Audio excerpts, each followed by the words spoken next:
Christmas Eve at Brewer's liquor store was usually uneventful. Snow poured down, covering everything in white. I was stuck on the night shift, a job that wasn't glamorous but kept food on my table. I never believed in the supernatural until that night. The store was quiet, as it always was during the holidays. Most folks were at home with their families. I was busy stocking shelves, glancing at a cheesy Christmas special on TV. My boss preferred to leave me alone on Christmas Eve. He thought it was too gloomy for him. At first, the night was routine. A few regulars came in, older men seeking whiskey, mothers grabbing last-minute wine. But around midnight, the storm worsened. The roads vanished beneath the snow. I figured no one else would brave the weather. Suddenly, I heard the door chime. I looked up, and a man entered. He stood out, dressed for summer in a worn-out suit. His shoes were soaked, leaving dark marks on the floor. He didn't speak. Instead, he walked straight to the counter and placed a peculiar glass bottle in front of me. The liquid inside swirled like smoke. "You need to take this," he rasped. "It'll keep him away." I laughed, thinking he was joking or drunk. "What is this?" I asked, trying to push the bottle back to him. He shook his head violently. "You don't understand. He's out there, and he's coming. You have to take it." Before I could respond, he turned and walked out. I called after him, but he vanished into the night. The bottle glowed softly on the counter, illuminating the dim store.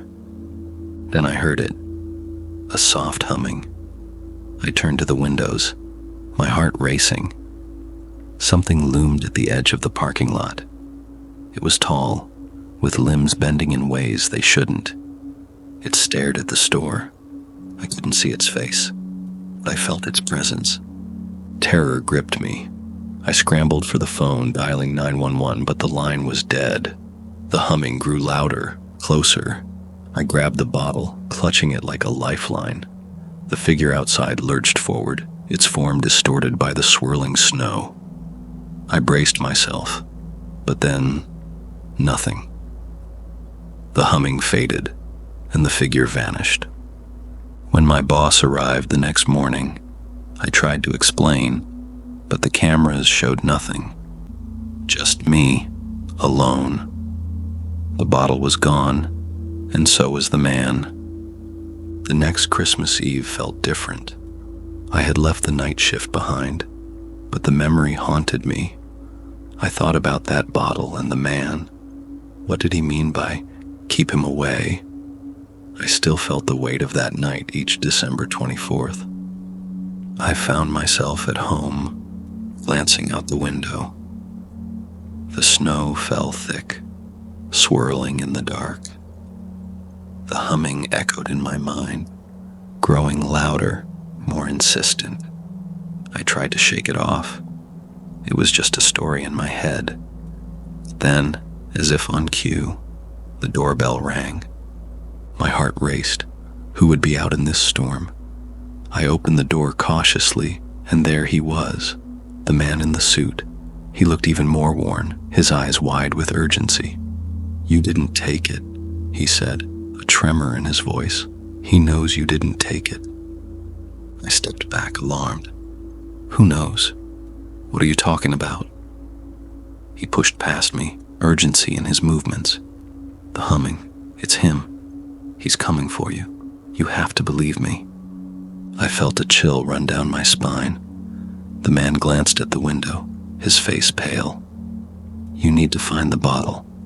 It's the only way to protect yourself. You're not safe." I looked around. The familiar sights of my living room suddenly felt foreign.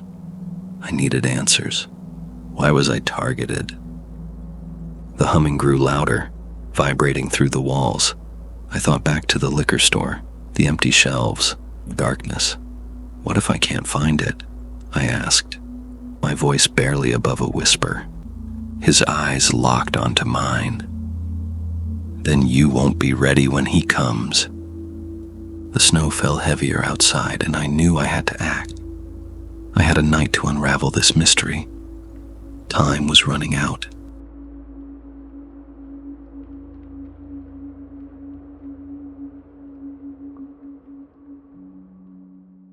Snow fell silently, covering our small town in a thick layer of white.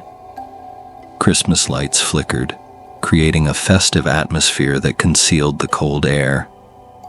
But beneath this cheer, something felt off. It began with the Clocktower. For years it had stood quiet, its hands stuck at 11:15. Then one night, everything changed. I was walking home from work, the snow crunching beneath my feet, when I heard the first chime. A deep, haunting sound echoed through the darkness. I froze, feeling a chill run down my spine as the clock struck 12. While everyone else celebrated, I felt a knot of dread. The townsfolk thought it was a Christmas miracle, but I knew the truth. The clock tower had a dark legend. They called him the Ticking Man. Clad in a Victorian suit, his clockwork eyes and skeletal fingers held a sinister pocket watch. The story warned that anyone who heard the chimes would soon meet him.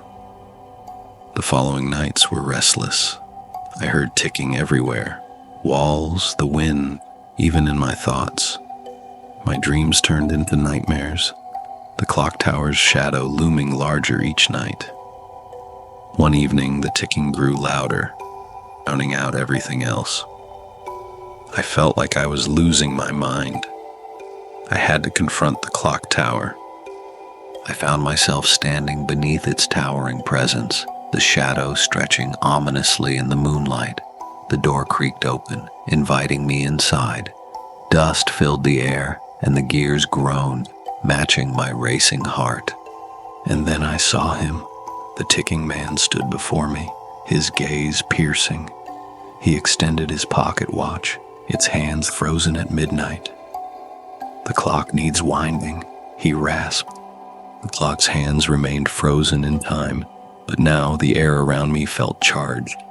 The ticking man's presence was suffocating. His skeletal fingers wrapped around that pocket watch, and I could see the gears grinding slowly inside.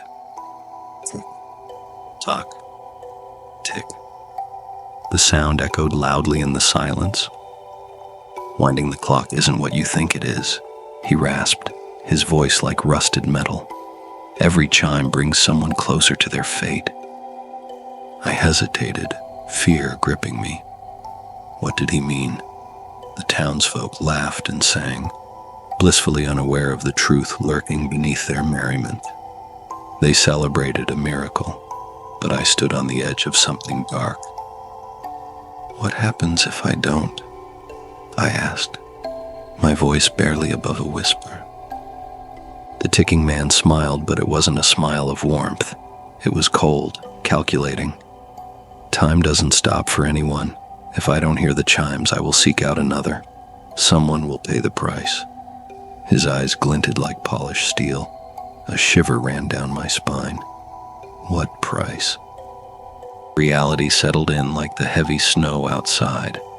I thought about the people in town, the shopkeeper, the children playing, my friends. They all deserved to be safe.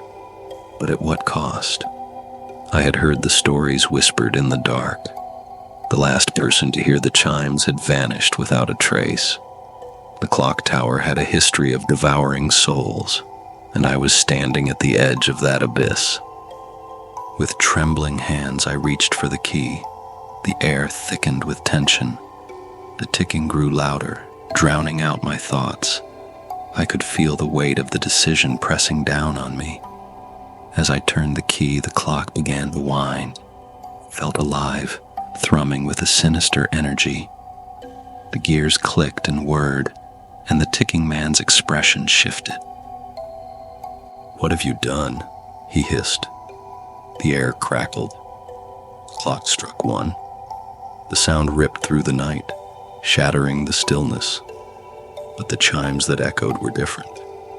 They were not joyful bells. They were warning bells, a plea for help. My heart raced. I was tethered to this moment, and the town's fate hung in the balance. Suddenly, the Clocktower's doors swung open, and shadows poured out. Figures cloaked in darkness emerged, faces obscured. They moved with a purpose, drawn to the sound of the chimes. The ticking man stepped back, fear flashing across his face. "You've awakened them." Panic surged through me. The townspeople would hear the chimes and come running, but they wouldn't know what awaited them. I had to act fast. "Stop!" I shouted, my voice cutting through the chaos. "Everyone, stay back." The figures paused, their hollow eyes locked on me. They were lost souls, bound to the Clocktower, hungry for release. The ticking man laughed, a hollow sound that echoed through the night. "You think you can save them? Time is my domain. You have no power here." But I felt something shift within me. I understood now. The Clocktower was not just a monument. It was a prison, and I held the key. I turned to the townsfolk who were slowly gathering. "We have to break the cycle. The clock needs to stop." Confusion washed over their faces, but I pressed on. "Trust me, we need to silence the chimes for good." As the clock struck 2, I felt a surge of energy. The shadows began to close in. The ticking man's laughter faded into frantic whispers. I could see my friends, their faces pale with fear, but I would not let them become victims. I stepped forward, determined. I would face whatever darkness lay ahead. With one final turn of the key, I pulled the clock's hands back to midnight. The air crackled as the chimes rang out. This time, they were different. They resonated with power, a force of will. I felt the shadows recoil, the ticking man's face twisting in rage. And then, silence. The Clocktower stood still once more. The shadows faded, and the townsfolk blinked in confusion. They were safe, for now. But I knew the clock would not stay silent forever. Some secrets, like time, refused to be forgotten.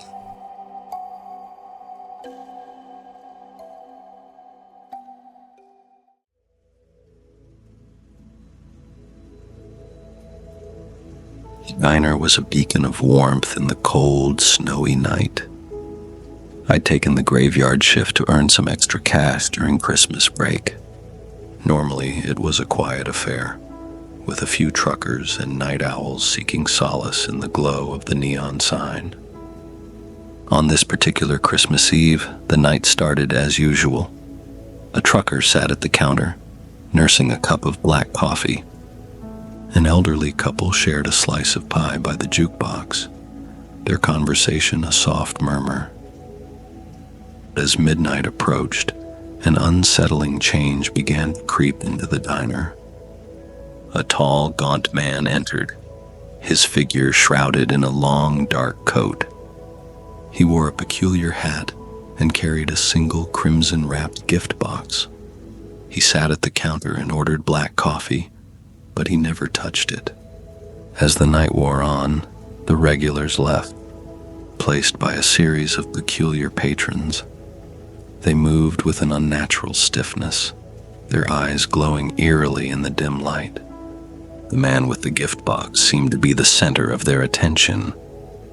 A low hum emanated from the box, growing stronger as the night progressed. Curiosity got the better of me, and when the man stepped away, I couldn't resist. I peered into the box, expecting to find a trinket or a piece of jewelry, but it was empty. As soon as I looked away, the hum intensified, and the diner's lights flickered.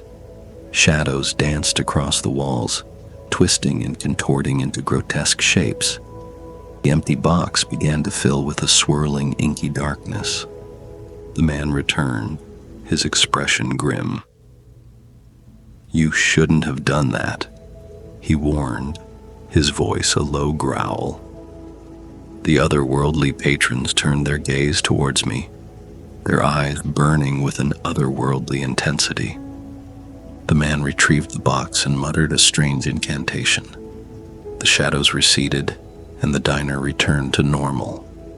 Before leaving, he turned to me, his eyes piercing. "Never touch what you don't understand.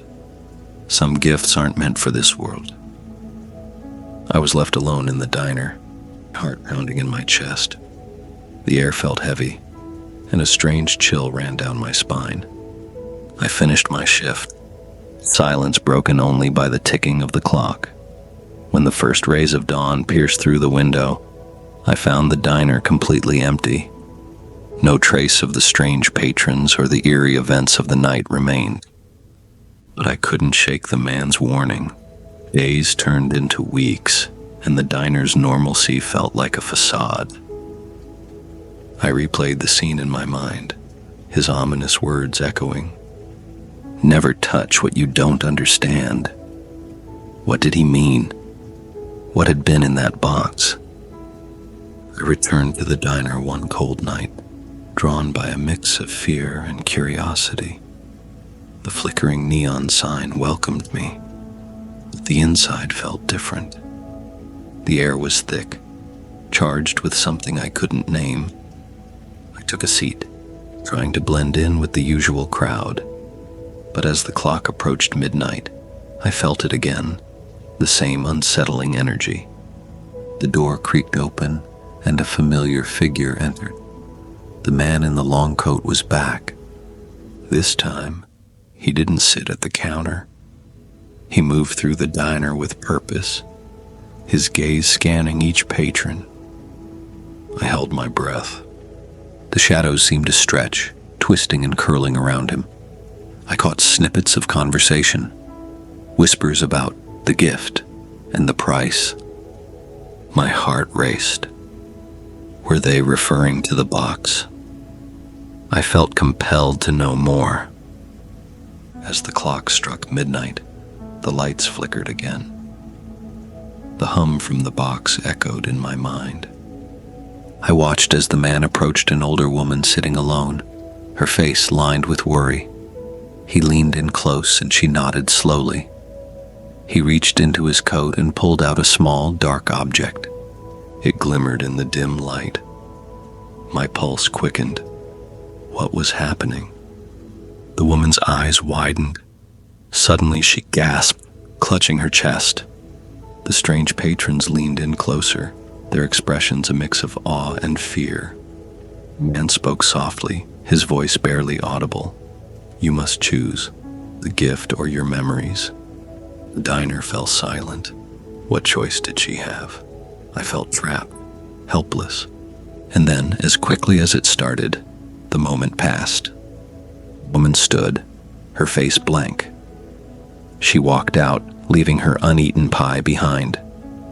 The man turned, locking eyes with me once more. I understood then. The box wasn't just a gift. It was a curse, a bargain with unknown consequences. I didn't want to be part of this. I slipped out of the diner, my heart pounding, knowing I had to leave this place behind. Some secrets are best left in the shadows. Sometimes the safest choice is to walk away.